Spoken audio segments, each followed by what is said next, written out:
ఉన్నా ఈరోజు సస్పెన్షన్ చేసి చేతులు సస్పెన్షన్ అంటే ఏంది? టెంపరీగా ఒక పోలీస్ ఆఫీసర్ను డ్యూటీస్ నుంచి తప్పించడం. అంటే ఒక మనిషి హత్య చేస్తే హత్య చేసిన ఆ మనిషి కొట్టి కొట్టి కొట్టి గోరులు పీకి రకరకాల చిత్రహింసలు పెట్టి చివరికి హత్య చేస్తే మనిషిని నువ్వు ఏం చేస్తా ఉన్నావు? శిక్ష కేవలం టెంపరీగా తన డ్యూటీ నుంచి సస్పెండ్ చేస్తూ ఉన్నారు. ఇదే చేయాల్సింది. అది కూడా ఇంత పెద్ద ఇష్యూ అయి బయటకు వచ్చిన తర్వాతనే మీకు చేయాలన్న కనీసం ఆలోచన అన్న వచ్చింది. ఇది బయటికి రాకపోయినంటే అది కూడా ఆలోచన కూడా వచ్చేది కాదు. ఒకవైపున ఇంత హేయమైన కార్యక్రమం జరిగింది అని అంటే ఆ సిఐని, ఆ బాధితుడైన ఏసీపీని, ఆ బాధ్యులైన కమిషనర్ను, వీళ్ళందరినీ డీజీపీ వరకు కూడా మర్డర్ కేసు ఛార్జ్ చేసి స్టేషన్లలో పెట్టాల్సింది పోయి కేవలం ఒక సిఐని టెంపరీగా సస్పెన్షన్. అంటే దాని అర్థమైంది, అందరూ పగడ్బందీగా కలిసికట్టుగా నేరం చేసి తూతూ మంత్రంగా కంటి తుడుపు చర్యగా కేవలం టెంపరీగా ఒక అధికారిని తప్పించినారు. ఇదా ఈ రాష్ట్రంలో మనం చూడాల్సింది? తప్పు చేస్తే ఆ పిల్లాడి వయసు ఎంత? 23 ఏళ్ళు. అంటే వీళ్ళంతా చిన్నపిల్లలే. ఏదో తెలుసో తెలియకో కొద్దో గొప్ప ఎవరైనా తప్పు చేసి ఉండొచ్చు. ఈ పిల్లాడైనా కానీ చేసిన తప్పుకు కోర్టులు ఉన్నాయి. కోర్టు ఈ పిల్లాడికి కోర్టు ఈ పిల్లాడిని ప్రొడ్యూస్ చేయమని చెప్పి సమన్ చేసింది. వీళ్ళు చేయాల్సింది ఏంది? ఆ పిల్లాడిని తీసుకొని రావడం, కోర్టుకు సబ్మిట్ చేయడం. అది పోలీసులు చేయాల్సింది. ఏం శిక్ష వేయాలి, ఆ పిల్లాడు చేసిన తప్పేంది, ఆ తప్పులో నిజం ఉందా లేదా అన్నది ఆర్గ్యుమెంట్లు జరుగుతాయి, నిర్ధారణ చేస్తారు. ఆ తర్వాత జడ్జు తనకు ఏ శిక్ష కరెక్ట్ అని చెప్పి అనిపిస్తే ఆ శిక్ష కోర్టు వేస్తుంది. కానీ ఇక్కడ కోర్టు పాత్రను ఏకంగా వీళ్ళే తమ చేతుల్లోకి తీసుకొని ఏకంగా 2 పిల్లలు ఒకే నెలలోనే చనిపోవడానికి కారణమవుతా ఉన్న పరిస్థితులు ఈ రాష్ట్రంలో ఉంటే, ఇలాంటి పోలీస్ ఆఫీసర్లందరికీ కూడా వత్తాసు పలుకుతూ ఉంటే, ఈ సిఐ దగ్గర నుంచి, ఏసీపీ దగ్గర నుంచి, కమిషనర్ దగ్గర నుంచి, డీజీపీ దాకా ఇలాంటి వ్యక్తులకు ముఖ్యమంత్రి దగ్గరుండి కంటి తుడుపు చర్యల మాదిరి కేవలం ఒక చిన్న అధికారిని సస్పెన్షన్, టెంపరీగా ఉద్యోగం నుంచి సస్పెండ్ చేసే కార్యక్రమం మాత్రమే చేసే కార్యక్రమం జరుగుతూ ఉంటే ఇది ఎప్పటికీ ఫుల్ స్టాప్ పడుతుంది? ఇది ఫుల్ స్టాప్ పడాలి అని అంటే దీని మీద సిబిఐ ఎంక్వైరీ జరగాలి. ఎవరెవరు దీంట్లో ఇన్వాల్వ్ అయి ఉన్నారు అన్న సంగతులు బయటికి రావాలి. ఏకంగా ఒక పోలీస్ స్టేషన్ పరిధిలో 2 చావులకు కారణమైతే ఆ పోలీసుల మీద మీరు ఎందుకు యాక్షన్ తీసుకోవడంలో ఇంత డిలే జరిగింది? చివరికి మీరు యాక్షన్ తీసుకుంది కంటి తుడుపు చర్యగా కేవలం సస్పెన్షన్ మాత్రమే, టెంపరీగా ఉద్యోగం నుంచి పక్కన పెట్టిన పరిస్థితులు మాత్రమే చేశారు అని అంటే దాని అర్థం ఇది ఒక్కరితో కాదు, ఇది ఒక సిస్టమేటిక్ పద్ధతిలో జరుగుతూ ఉన్న క్రైమ్ అని. ఈ క్రైమ్లో ఒకరు కాదు, ఒక సిఐ ఒకడే కాదు, ఈ సిఐకి పైన ఏసీపీకి పైన కమిషనర్ పైన చివరికి డీజీపీ దాకా కూడా అందరూ ఇన్వాల్వ్ అయి ఉన్నారని కూడా ప్రస్ఫుటంగా కనిపిస్తూ ఉంది. కాబట్టి ఖచ్చితంగా సిబిఐ ఎంక్వైరీని ఖచ్చితంగా డిమాండ్ చేస్తూ ఉన్నాము. డిమాండ్ చేయడమే కాకుండా న్యాయ పోరాటంలో ఈ తల్లికి, ఆ చనిపోయిన ఇంకొక పిల్లాడి కుటుంబానికి న్యాయ పోరాటంలో వాళ్ళకు సంపూర్ణంగా తోడుగా వైఎస్ఆర్ కాంగ్రెస్ పార్టీ సంపూర్ణంగా వాళ్ళకు తోడుగా ఉంటుందని కూడా ఈ సందర్భంగా ఖచ్చితంగా తెలియజేస్తా ఉన్నాను. నేను లా అండ్ ఆర్డర్ నేను ఇప్పుడు దాకా ఎస్ఐటీగా నేను ఇప్పుడు మాట్లాడా, ఒకసారి పిఠాపురంలో మాట్లాడా. నేను ఈరోజు మళ్ళీ కాకినాడ వేదిక చెప్తున్నా.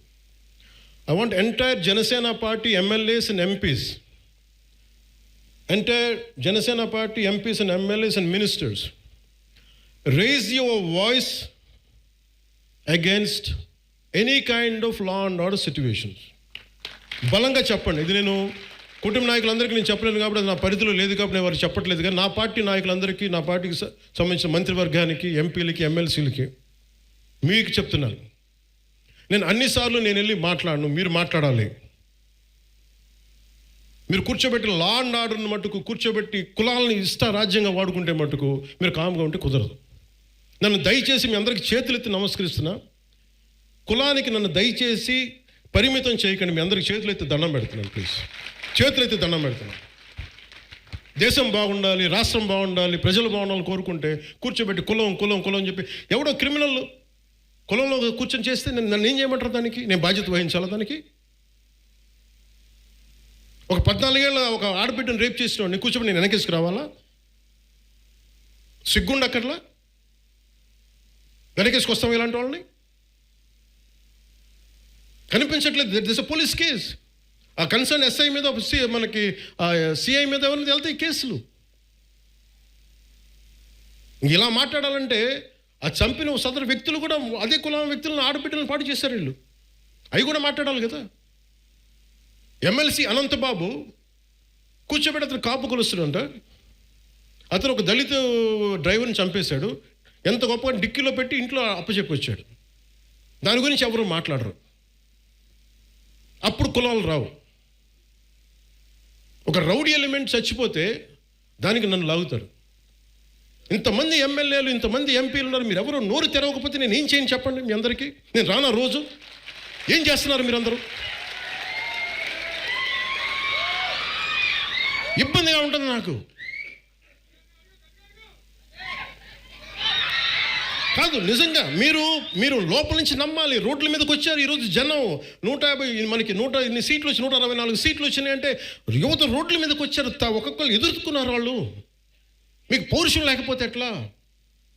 దయచేసి ఈ మాట అంటే ఆ కులం ఓట్లు పోతాయేమో, ఈ మాట అంటే ఆ కాపులు ఓట్లు పోతాయండి. ఎలా పోతాయండి కాపులు ఓట్లు? అంటే అలా కాదు. ఇప్పుడు కూర్చోబెట్టి ఎమ్మెల్సీ అనంతబాబు అనేవాడు కూర్చోబెట్టి మర్డర్ చేస్తే అది కాపులందరికీ చెడ్డ పేరా? మీరు చెప్పండి.